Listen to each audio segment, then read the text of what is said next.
everyone. We're so happy to welcome you all today. Thank you all for coming out to our Women in Web3 panel talks and Prosecco event.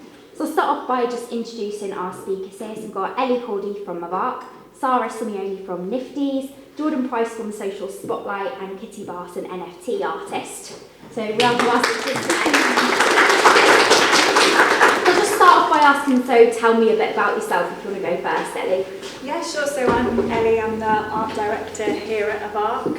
We're a Web3 design agency, and I've also got an interest in branding and brand strategy.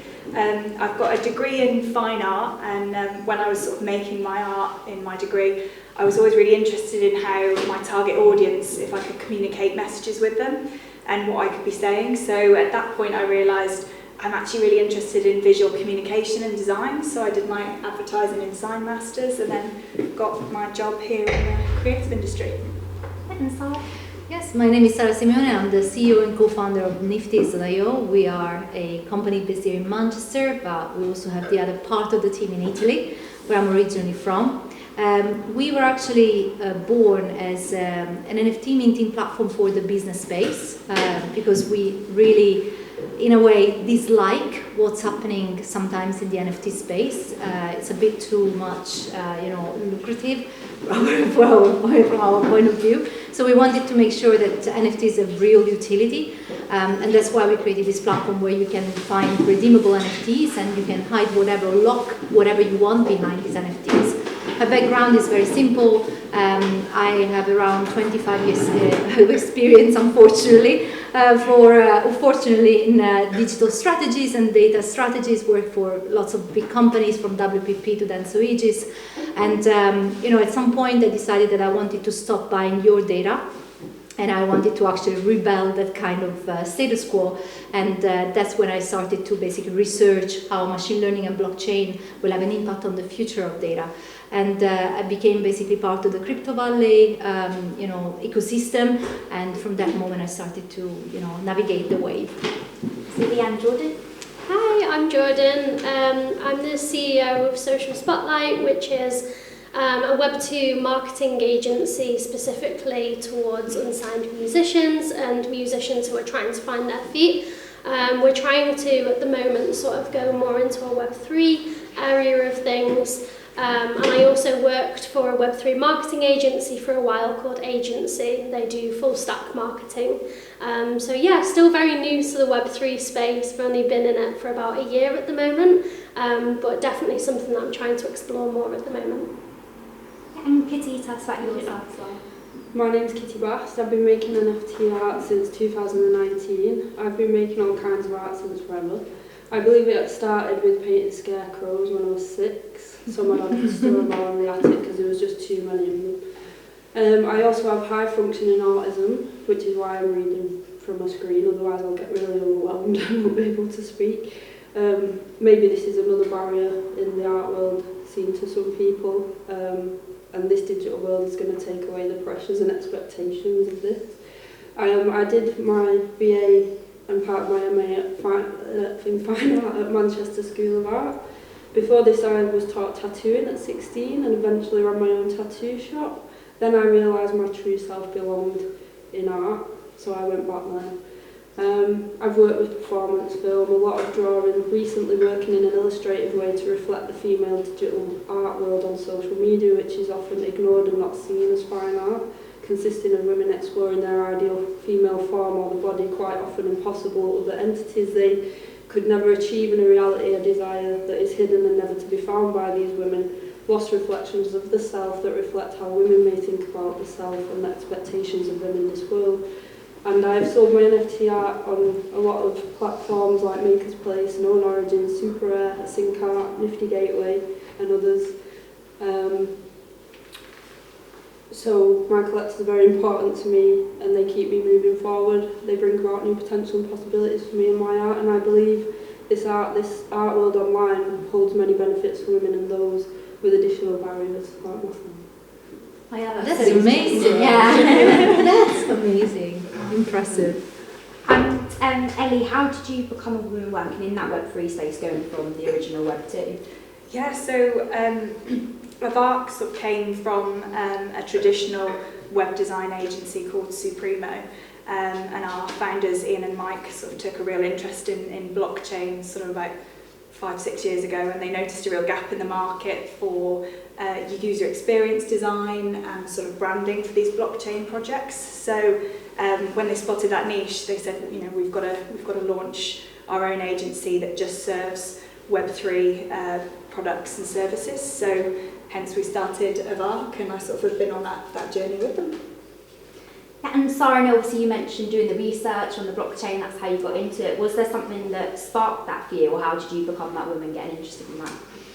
Yeah, I mean, as I quickly mentioned before, you know, I was so much into buying data and performing for, you know, great results for big corporates and big brands, and I got a little bit tired.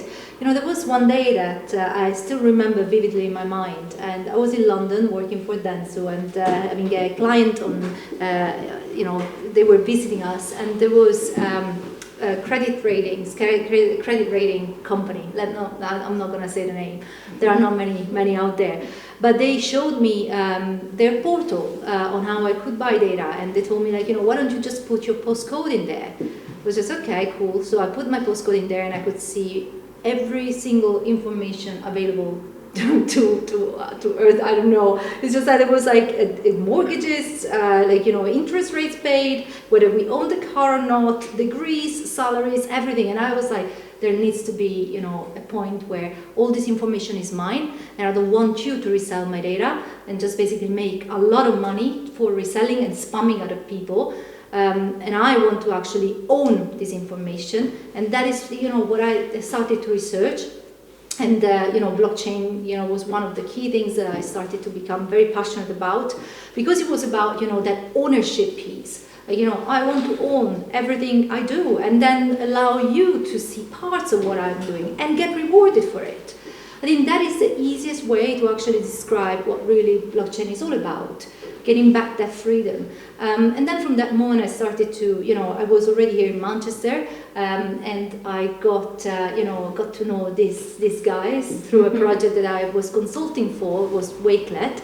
Wakelet at the time wanted to do an ICO, and so we heard of this agency called Supremo, who was actually doing a lot of, you know, UI, UX work, and, you know, and from that moment, I was just like, this is going to become something big. And apart from all the speculation side of the ICO, like, you know, there were people with, you know, just raising millions and billions. I was like, you know, this is going to go away. And, you know, the great projects are going to come. And I think that's what we're seeing right now, right? Because we're seeing a lot of artists, you know, agencies, people with a lot of competencies that are finally changing this space. So very excited to be, you know, in this space right now. Absolutely. And Jordan, obviously you say you worked for the Web3 marketing with agency. Was that the first time you'd done anything Web3? So I did my master's degree at MMU in digital marketing, and for a lot of our assignments for that we actually had to like find our own case studies for various different companies that we potentially wanted to work for going forward. So the first company that I actually ever came across in the Web3 space was called Firecast, which is basically a digital marketing agency, and they recently started doing a service for NFT marketing. So that was the first ever time that I'd sort of come across Web3 as a term even. And then from there, another assignment that I had, I learned more about Ozone Metaverse, which is a metaverse platform. Through that, I met a guy called Dom, who now runs agency, and so everything was quite like a natural lead into each other. So yeah, that was pretty much how I got into Web3, but I think just discovering the fact that this was even a term opened up so many different doors, and learning the terminology. We were discussing it before, there's so much terminology that I had to learn about, and yeah, just sort of diving into it and seeing what opportunities there were. Yeah, that's what's great, because it is new, obviously we're all learning, getting to know new terminology, absolutely. And yes, so Kitty, how did you become a woman working in Web3, going from that or more traditional? So me and someone in the audience over there decided to get some Ethereum together in 2017. It was in a bull run at the time, and it reached about £300, and we thought that was a lot then. We was like, we'll just go out. We came across a crypto article as well that was mentioning super rare, and we became aware then of NFTs quite early on, and I think that's when you got from there, didn't you know? At the time I was doing my art degree at MME, so I couldn't give my entire attention to that because it gets pretty, in the last year, it's pretty harsh, isn't it? Anyway, so I jumped in later with some art. I saw it as a new playground at first, began to realise over time that this is something really massive and unique and never seen before. Like, it became more and more obvious that this is like a new world. Like, it's totally different. We're here. Like, they call it we're early kind of thing, which is getting a bit old now. But but yeah, the first ever thing I sold was on Mark's account on Super Rare, and the second thing I ever sold was on Maker's Place, and at the time that was like $75, but in Ether, and it just shows how Ether's grown as well, like over time. Like I was going crazy at one point. I was like, I just sold something for like $1 Ether. It was like £300, which was amazing back then to me, and now it's like, wow, look at how it's increased and stuff like that. So yeah, I got involved because of a man that was really delving into a load of things to do with it. So I think that shows how helpful it is to be involved with guys as well. Yeah, exactly, because obviously Web3 has got a lot of, it's quite male dominated at the moment, but they can help get as many women in as they can, absolutely. And Ellie, what would you say is your proudest achievement while working at Embark? I think it's probably got to be the recent rebrand that we've just done. So when we started out and entered the Web3 space, we were under the name Sequence, and that's what we called ourselves, and it served ourselves really well. But sort of that was 3 years ago, and I think we then got to a point where we realised we're not quite the same company that we were 3 years ago, and we can't sort of sell to our clients, oh, you should be pushing yourself to do a rebrand or a refresh, if we're not prepared to look at ourselves and think it's time to do a rebrand. So I was involved with some of the team here in doing a brand strategy workshop with we got an external strategist in to work with us, and we did lots of design concepts, lots of sticking brands and things on the wall, and just really delving deep into it. So I think for me that was really interesting and kind of challenging to sort of hold the mirror up to ourselves and offer the service to ourselves that we offer to all of our clients. So yeah, definitely, we launched it last week, so definitely really proud of it, and there's a few of the team in the hoodies as well. Yeah. So yeah. Well done, guys. Yeah, I've seen on the roller banner as well, if anyone was wondering. And what about yourself, Sarah, at Nifty's? Do you have a proudest moment? Yeah, quite a few. No, I mean, for sure, when I saw the logo, by the way, the Nifty's logo that you guys have designed, I was like, whoa, I mean, I really loved it. I mean, do you remember when we had a conversation? But I mean, apart from that, you know, I wasn't born an entrepreneur. I don't have parents who are entrepreneurs, you know. I just basically decided one day to, you know, just start and risk it all, because I didn't have a family, I didn't have a mortgage, all I had was a dog. You know, when I first started my business, you know, I said, okay, let me try. You know, at the end of the day, even if it doesn't work, it doesn't work. My first business, unfortunately, didn't go, you know, very well, because I had to stop for health problems, and that reminds me every day that you know, health should come first, even if I don't always practice what I preach, because I overwork myself. But you know, apart from that, it's about, like, you know, the passion and conviction that I put in every single thing. That's what I'm proud of. And the fact that sometimes it brings some results, like, you know, the investment from Brink and Animoca brands, that was, like, you know, great moment. But then that also goes very quickly, right? It starts and then it goes. So all you have to be proud of is that you are still mentally stable, because with this climate, with this, you know, bear market and all of the setbacks that you get and all the no's that you get, it's very difficult, you know. It's just like you can keep getting a lot of no's. And, you know, I am also dealing with managing at the moment a younger team, and sometimes I've got, like, you know, and I'm looking at on my left and on my right, probably I'm the oldest one here, but it's difficult to communicate sometimes and to say no's, but these no's are needed to actually get stronger, move faster, you know, and learn even quicker. So yeah. Yeah, great. So no's important. And yourself, Jordan, do you have a proudest moment working in Web3? Yeah, I think obviously, like I said before, I'm still quite new to the whole space. But I do remember this one time, and like I mentioned earlier with the whole terminology thing, it's a lot to get used to when you first start researching. And I think the proudest moment for me was probably when I was at agency and we were sat in this meeting with a DeFi company. And to me, DeFi was just the biggest learning curve with Web3 in general. And I was just literally sat at the back taking notes. And I understood after the meeting when I was reading through the notes everything that was said. So to me, that was okay, I understand what's going on, it's clicked. And also just the fact, like you were mentioning earlier, with being quite young in the space, just the fact that clients can come in and they actually take you seriously. And I think this ties in with the concept of today as well with women in Web3. Just the fact that clients were actually listening to what I was saying, even though I was still quite new to the space. So it's definitely a rewarding feeling for sure. Yeah. And Kinsey? Yeah, so I guess being able to survive from my art, to make a living, or from displaying what is inside here on a digital screen, not having to confine myself, no expectations. When I was at art school, I was told I would never really get a job doing what I love most likely, but I did, I've done it. I feel I have. People believe in me, there's people I see believing in me and what I'm seeing. Thanks to believers and builders of this other world and its new possibilities, I finally feel quite free. I'd say that's quite proud. Yeah, it should be, yeah. Yeah, from the community, I suppose, Yeah. together and support. And is there an area of Web3 that interests any of you the most? Does anything stand out?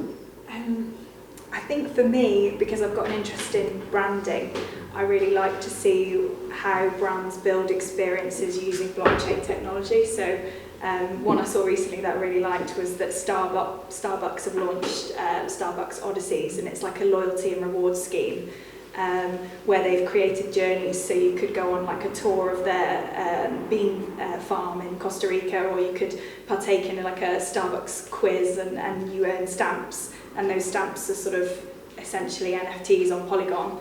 And I just really liked that it was a different way to engage with customers and offer them rewards and sort of build that brand experience. And I think one of the things you could do with one of the NFTs was that you'd get what was it? It was what was it again? I've forgotten this. Oh, it was an espresso martini making masterclass at home, and I read that and I thought that sounds really exciting. So, yeah, definitely this application of how brands can use blockchain technology to build brand experiences for their customers. Yeah, and did any of you have another area of Web3 that interests you the most? Well, I mean, there are so many different things, right? There are new things every day, but I always go back to the business side of things, and I wrote an article on Hack and Known where that was a bit controversial, where I said that this space lacks creativity, because even if we have a lot of great artists, but the people behind this project, the bigger projects, I'm not talking about independent artists, are normally using the same business models that they used in Web 2, and they're trying to apply them to Web 3, almost to force their way into a space that belongs to us. And I'm saying us because we are creating it. And it doesn't belong to the big corporates who are just coming in through their advisors and just basically messing it up. And we've seen so many cases of this, Porsche, for instance, the latest one. They messed it up so badly. Their brand was too, disgusting. It was just whatever happened was absolutely awful. And all of that because of, of course, the wrong advisors, the wrong people, the fact that they didn't embrace this. And I think, Web3 is all about community. I always make this comparison, right? The Web 2 was about bringing customers in, lure them in, and then just, give them something, sell them, upsell them something so that we can make more money on them. But the Web3 is completely different. It's about building the community, building your brand, you are doing. Hey, let's come on Discord, let's go on Telegram, let's talk about, great things together, let's experience something. And then, perhaps I can give you something, because now you are associated with my brand. You love what I'm doing, not because I'm upselling you at a cheap price or a discount. So yeah. Yeah, absolutely. And did either of you want to comment on that at all? Or? I definitely think what I said before about the application and the different ways that you can use sort of Web3 as like a bridge into that direct-to-fan essentially. Yeah. The different ways that you can position those models is really interesting, I think. And I think NFTs as well is a big interest of mine. I really like the fact that, this is so backwards, but I really like the fact that you can find an NFT collection that no one else potentially has heard of. Like I have an NFT of Condo Mini, which I bet no one in this room has ever heard of in their life. And I think my NFT is now worth $2. Has gone up since I bought it. And like I just love the fact that there's those little collections, and I love the fact like that you can get involved in those communities. And I think community is essentially what is the overarching theme here. But yeah, I find that really interesting as well, that you can have that hidden gem. Yeah. Like, it reminded me of the donkey with a sombrero from South Park. But yeah, no, obviously I'm interested in the art side and aiming to support other women in the future and the possibilities, the opportunities it holds for people like myself. The community, as you said, that exists online has the power to give massive opportunities like new sight to new people who may not have felt like they would have had that chance before, maybe. It's interesting to see what all these different people might bring to new eyes. We're creating a digital noise that can't really be ignored in that space unless you hold the power to cancel it down, which would be really wrong. So everyone deserves to be heard and seen. I'm interested. Yeah. And Ellie, do you have the biggest success working or alternatively a learning opportunity that you've had? I think for us it's been like sort of working with brands where they've wanted to incorporate blockchain technology into their offering, but it's not been at the forefront of their brand messaging. I think that's been like quite a unique challenge to overcome. So like we recently helped rebrand it. Was a fashion resale app that was tokenized and they had play to earn within it, but the audience that they were going after was the Web2 audience. So it was like you can't brand it up and sort of, you're not selling to people that are Web3 native. So how do you frame and sort of create a brand narrative around that still appeals to both audiences and so that they're ready to sort of move them over from Web2 to Web3 when ready. So I think that's definitely a success, being able to do that, and then a challenge as well, looking at how we do that. Yeah, learning at the same time. Yeah. And yourself, Sarah, do you have your biggest success, or again potentially that learning opportunity? Well, I mean, success. I always think like I always undervalue my successes in a way. Based on what I said before. I mean, even if I come across extremely confident, but we all have like some moments of where you say, am I doing this right? And what am I doing? Even what am I doing, right? Am I going to succeed? But what is success, right? And then it's always about the question of what is success? And success for me is to get up in the morning and fight every single day for what I believe in. Now, whether that is going to yield a result or not, I don't care. Because I'm learning every day to handle myself, my level of stress, the results that are coming, whether they're good or they're bad, I always take them and just put them on the back and say, okay, that's good, let's continue. I think the fact that I'm also extremely competitive always also works in my favor, because even if that is like, a bit of a problem, but it really pushes me forward when I'm down. And the problem with when you are an entrepreneur is always that is up and down, up and down. How do you keep that, stability, mental stability, and, peace that, many are, would like to have on a daily basis? It's impossible, guys. So if you come and talk to me, you know that you're going to get this. But, that is a challenge, the mental health side, the success, business success, making it work. But, at the end of the day, it's, it's good. Let's keep going. What can we do? The success can be so many different things, can't it, to different people? Absolutely. And yourself, Jordan? I think in terms of success, well, I guess my only success so far, like I say, because I've only been in this space for a year, is working at agency. I say that like it's not an achievement. I think it's quite a big achievement, purely because, just to mirror what you said about the learning opportunity there and the amount of progression that's available is really interesting to see. I think, again, in the context of today as well, like my background is very much so in the music industry. And my degree was in music business, where pretty much every single day, I mean, it was a great degree, but every single day we were told, like, males dominate this industry, so you're going to have to get used to the fact that if I get a job in the industry, in the music industry, it's probably going to be men telling me what to do. And so that didn't really sit right with me completely. So I think working for agency, where it's two guys that run it, they could not have been more welcoming. Like, I never once felt singled out by that or anything. I always felt involved in the community and with the company as a whole. So I think that for me is an achievement in itself, just being able to work for a company that really does actually care about those morals.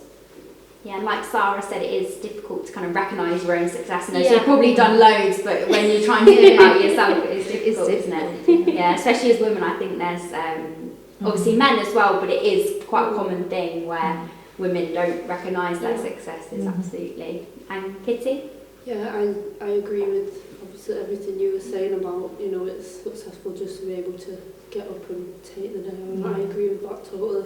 But I'm going to state more of the obvious ones, because I do also think it is important, like, especially off the back of what you were saying, like not recognising your successes and not feeling like you can be a bit thingy with that. You know what I mean? Like, so I think it's important that, like, you see in the space, obviously a lot of men are making really big sales, and so the obvious one for me is, like, I have done well with that. I have made some massive sales, and so I'm really proud of that. I'm really, like, seeing that as a success. I know it's money, but it's something, like, so back then I also got to learn with the SynCart. I got to learn a new technology of programmable art and how to put it into different files, and the way it had to work in a certain way to work when it was doing what it was doing, when people was changing it by day, night, whatever. And so that was a big learning opportunity right there, to learn some new technology, which those guys were happy for you to get involved in all that. But yeah, at the time, that was when I made that sale in 2020, that was actually the highest selling NFT, I believe, that year in 2020, or at least on that platform. And it was, if that was sold today at the same price, it would be something like 60,000. It's worth 60,000. That's amazing. So, like, that I think is success. Yeah, that's what I'm saying. That's a massive success. Yeah. Yes, yeah. We got a good Yeah. Of course. And Ellie, which women in the Web3 space would you say inspire you the most? So I think working at ARC, we work with lots of founders and entrepreneurs, and I think those are predominantly male. So when we get the opportunity to work with female-led businesses and startups, people like Sarah, Jordan, and Kitty, they to me are the inspiration. Really, yeah. Yeah, absolutely. And is there any women that stand out that inspire any of you guys? I follow Kathy Hackle quite closely. So she comes from a very similar background to me in that she's predominantly marketing strategist. But she writes a lot for Forbes, which is why I initially found out about her, because that's just one of the magazines that I tend to read a lot to stay up to date on stuff. So she writes a lot about augmented reality and virtual reality, and also a lot about metaverse strategy. So she's one of the people that I initially referred to when I was trying to find out more about the industry and understand what it was all about and initially get involved, basically. Yeah, and Kitty, was there any women that particularly inspired you? Yeah, obviously I think a lot of the community of women, any woman obviously, is inspiring, getting involved and pushing themselves in this space and trying to just get in there, and, you know. Like, but I do feel like I would like to say that there was a group that started really early called the Walker Women, like the women of crypto art. And I feel, and they were really there building and supporting women so hard in the beginning and taking hundreds of women in, like say in Discord and things like that, but supporting. And I just feel like, and we even took in Pussy Riot and everything, and we spoke to them and helped them. And now I just feel like with how, since the Beeple wave just crashed in, those builders, if it wasn't for those little builders, like them, those women as well, who was pulling all these people and educating them, and you know, like I don't feel things would have been as, maybe as, I don't know, do you know what I mean? Like I feel they were some of the really important bricks to that, how it stands today. So yeah, I think they deserve a bit of a thing as well. All those women who were building really early, like, and believing in it early, so it could become more of a, Yeah. you know. And Ellie, obviously going from that traditional Supremo into the Web3 of ARC, what's the main difference you found? Yeah, so I think our services are the same that we've offered to both Web2 and Web3, but I think some of the challenges are slightly different and things that we're trying to solve. So particularly in like branding, there's a lot of brand trust issues that we've got when we're shaping blockchain businesses. So I think that's some of the preconceptions people have around crypto and blockchain, so that's something that we've kind of got to overcome. Also, how quickly the space moves is a challenge for us and as an agency, because we tend to have a lot shorter time frames to turn things around. Like yesterday was too late, so I think that's something that we have as a challenge as an agency. And then also as well, I think the fact that there's communities involved with brands is sort of like an added touch point, which is a really, really good thing because it's more ways to tell your brand story and your narrative. But it's also, it can offer issues with consistency because you've got more places to sell your brand across. So I think that's why it's just really important getting it right and using the communities as a strength to bring people in and to really sell your brand. So yeah. And what's the gender ratio like with your Web3 clients? Is that something you've noticed?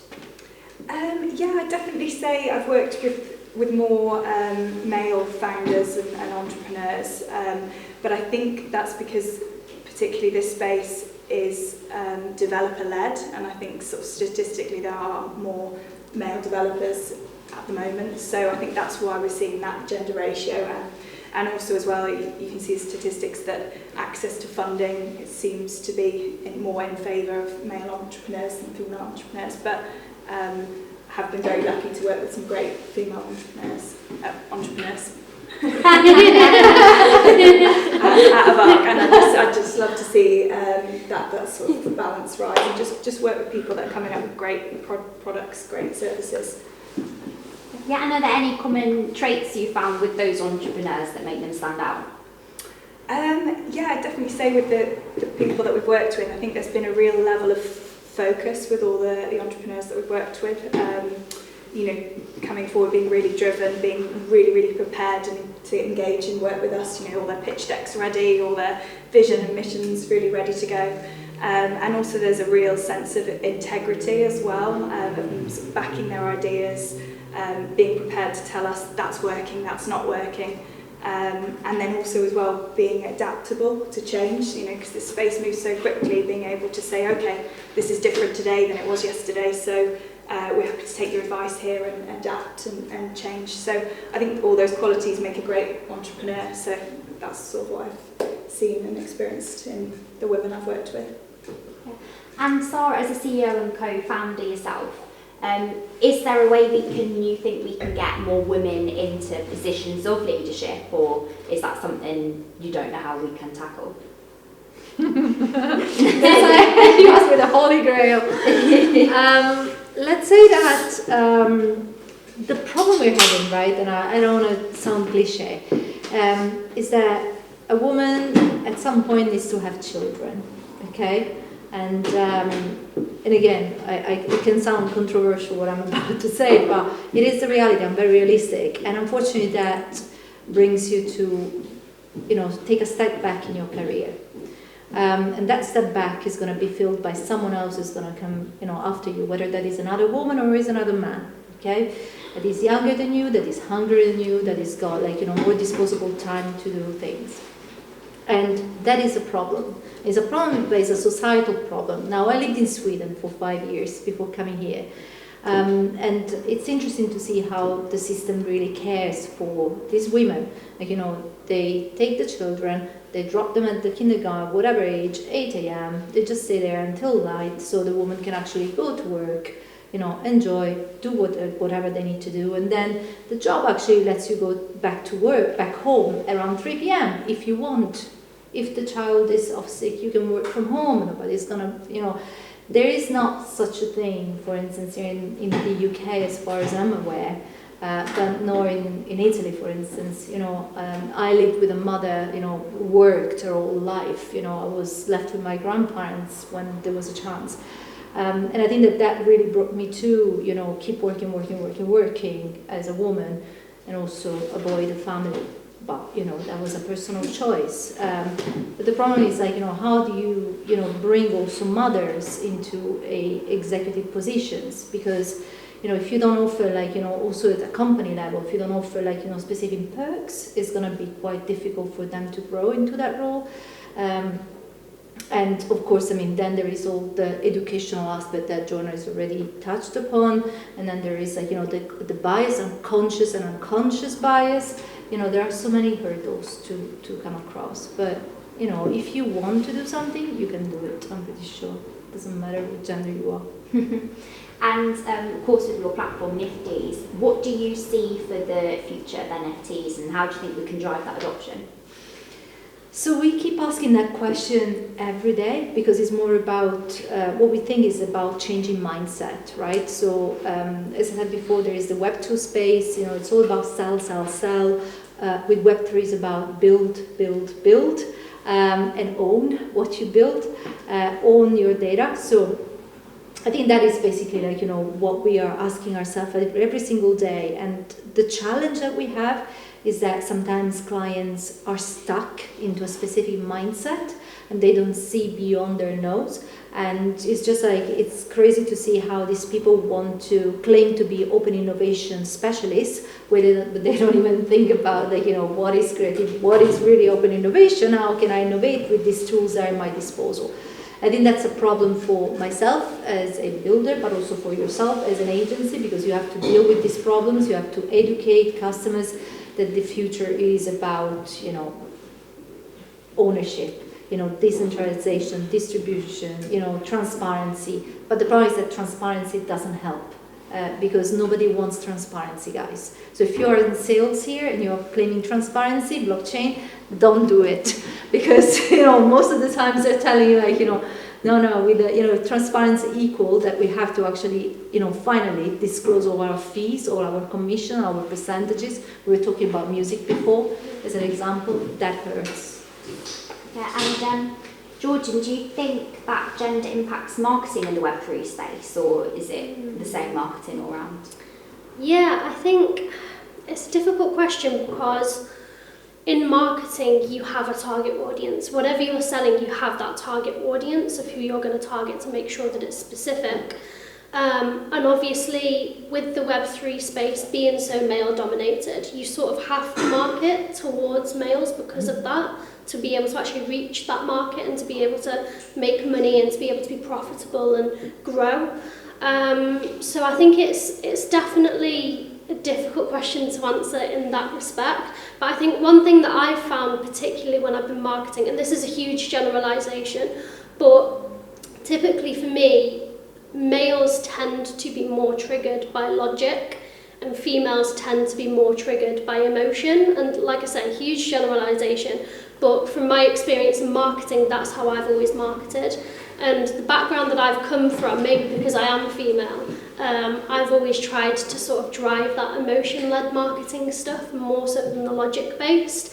And I think that's one of the biggest changes that I've witnessed when I've come into Web3, is actually how do you get that product or that service to convert if it's sort of more logic-based. So it's definitely a difficult question to answer, but I think that's the main difficulty or the main sort of difference that I've found with that.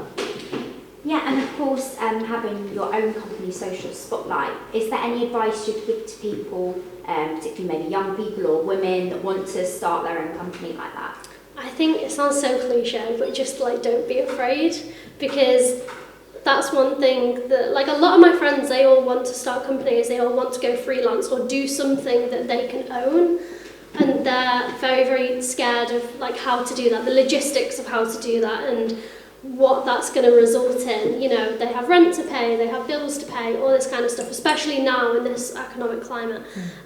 So it's difficult, but I think just don't be afraid. If it's successful, that's amazing. If it's not, then that's also amazing, because you can learn from that and you can take that into your next business that you decide to do. So I think just don't be afraid and just do it.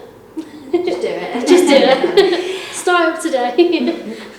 And Kitty, how much does being a woman influence your online art and your NFTs? So when I first started NFTs, this is what I've always thought. I started to see NFTs as bodies. I'm just going to say how I feel, how it comes out. That were being traded online or sold. So the NFT to me started to, I don't know, it started to feel like an object body. So these images of women's bodies were selling to mainly men at the time, or men were mostly buying images of women. That doesn't mean it's wrong or anything like that. I came to see the NFT there as a female object or a woman objectifying. This led me then to mark the body, so I think it did actually lead other things to happen with the art. So it led me to mark the body with tattoos to tell the story of herself. I collaborated with other women in the space who would then tattoo their identity into the base of the woman I created. So she was formed from popular references, popular art, or objects like dolls. Social media and NFTs has always crept into my work and images. Trends or habits of women online has been and is becoming a thing for me more and more. My own experience in my environment, relationships and others, including the relationship to myself, is also a big part of my art. But yeah, it definitely encourages me. And as the online world of Web3 is largely anonymous, do you think this encourages equality? And do you know why you think the Web3 space is so anonymous? People, I feel, want their freedom and they want to be free. Especially, I feel, especially as a woman, you just want that freedom. But to break free from the confinement and restrictions of the physical world, the possibilities of the digital world, I feel, is a new world. This Web3 is a new world. We could be anyone we want to be there. Maybe we can be hackers and viruses like in Ghost in the Shell. Or maybe we want to prove to the world that women are equal by hiding our identity for a short while. Maybe that's how we have to go about it. Gender doesn't seem to exist in this new digital world. When you really think about it, they get right down to the bottom of it. You could be anything. You look at Banksy. Some people would initially automatically think of a hooded white male Londoner that walks the underground. But why do you think that? Banksy could be any gender, any race, or any group of many different people. He could even be Satoshi, the creator of Bitcoin. I feel that's the digital world. I feel you can merge. I feel you just become anyone, anything. Yeah, that's so interesting. Yeah, it's very true. And do you feel you have more of a connection to your fans with NFTs than with traditional art?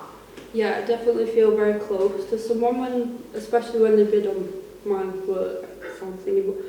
It seems very intimate, like a relationship. A bid feels a bit like communication where there might be no other way when it comes to NFTs. Collecting my NFTs feels like a person is keeping hold of a part of me which I'm happy for them to take. I feel Twitter also plays an important part of the closeness for some people, like another bridge to the rest, yet I don't think Twitter is like be all and all. I don't feel it has to be there. I think it's a good bridge, like for that community and everything, but for the NFTs, I think that could, be okay on its own for that closeness. Yeah. Or hybrid of them both. And you talk about all those good things about being an NFT artist. How do we convert, do you think, more digital artists to NFT artists? I feel reaching out to other artists, education, maybe online workshops would be a good idea, events like this one. Free online spaces with access to easy information, social media. I'm more of a visual learner myself, so being shown in slow steps visually would be really important to me. Yeah. And open to any of you here, what role do you think male team members can play to best support their female co-workers, whether in the Web3 space or the business world? Business partners. Yeah. I've got a co-founder, a male co-founder we are, so young, and but at the same time he says something and then that is techie, and then I take whatever he says and I go and develop a business model around that, and then I go back and we tweak it. And I think that's what needs to happen, and because we enrich each other. We all have whether it's a female or male, or two female or two male, we all think in different ways. Some people are emotional, some people are rational, right? So as long as you find that nice balance within a team, then it's you can achieve whatever you want, really. That and honesty, Yeah. very important as well. I think for me it feels like it's about support and supporting each other, and I know from attending events that it can be quite daunting to walk in and just sort of see a room full of men and feel like you're the odd one out. So I think being encouraged by your male team members and colleagues to attend, it just gives you that bit of confidence that you have a right to be there. There's no imposter syndrome. It's that you belong to this community and this kind of space. Until you prove them wrong, though, because I still remember 2018. I first arrived in Manchester. That was 2017, and there was Chris McGuire from one of these magazines here in Manchester who asked me, who sent out this post about who wants to come and talk about crypto. We're looking for crypto investors. At the time, I was actually doing quite a bit of trading, just to test out a few things. And I arrived, and there were 4 males. And none of them, basically, except for one, was trading. And I was just like, what were you doing here?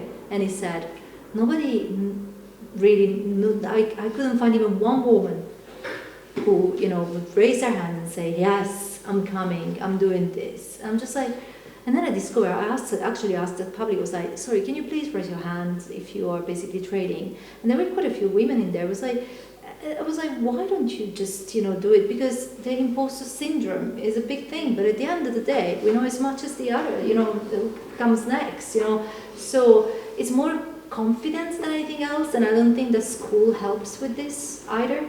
And society and communities don't help. And the fact that we are on all the time on Twitter and LinkedIn doesn't help either, because we keep hiding behind the screens and we don't talk to each other, There are so many consequences. Also, this technology is doing bad for our health, mental health, and communication health, if I can call it like that. And I think that's something we need to review or revisit. Yeah, and lastly, what are you all most excited about for the future of Web3? So start with you, Ellie. Sorry, No pressure. I was just looking there. Sorry, anyone, go for it. Have you got anything exciting in the future with Web3? Oh, everyone's looking at me. No pressure. I don't know. I think, again, it's a very big question. There's no right answer, is there? I know, I think there's there's so many different things happening already that it's difficult to predict where it's even going to go, never mind what's going to be, exciting. I think for me, the community is a big thing. I think generally I've had quite a positive experience so far coming into Web3, and I've found everyone to be really welcoming, and I think the idea that you can belong to a community and the idea that this community understands you and takes you for who you are is really important, and I think that's really nice feeling as well. So I'm excited to see where the community is going to go next and how that's going to develop and what that's going to look like as well. Yeah. I feel that Web3 has so much potential that is unknown, and that it could have the power to erase or learn from history, and maybe it won't repeat itself. maybe it's going to be a new beginning, or I know it's going to keep getting better and better. That's what you want anyway. Yeah. It's going to be. Yeah, got to think positive. So thank you so much for being around. Thank you.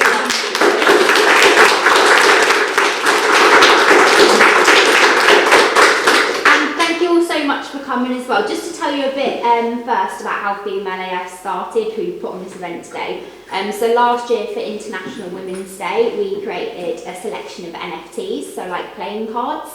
And they were all inspired by a woman that we inspired us. So we wanted to carry on this year. As you can see on the back wall, we've got 6 NFTs designed by our female-led team. And if you want to know any more information, of course, you can ask any of us. But they've got the QR codes at the bottom, so you can give them a scan and it tells you all about the woman who's inspired the piece of NFT art.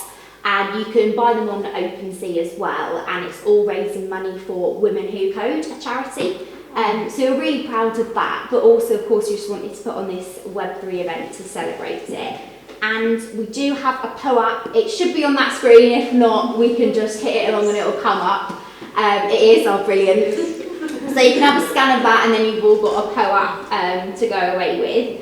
And we'll be sticking around for a little bit. You can grab another drink if you want. If you've got any questions, I'm sure the speakers are more than happy to answer them. And then I know a few of us are going to go over into Media City afterwards and have a drink, so everyone's more than welcome to join as well. So thank you very much. Thank you.